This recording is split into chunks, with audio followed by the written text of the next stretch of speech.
నేటి సమాజం ఆడది.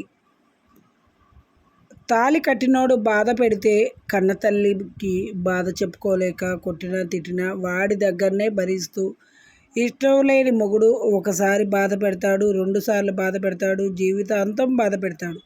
మొగుడిని వదిలేసి వస్తే సమాజంలో విలువ తక్కువని, చిన్నచూపు చూస్తారని భరిస్తూ ఉంటుంది. ఆడది చివరికి ఆవేశ నిర్ణయం తీసుకుని కన్నబిడ్డలను వదిలేసి సూసైడ్ చేసుకుంటుంది. ఆడది పెళ్లి చేసిన తల్లిదండ్రులు మేలుకోవాలి.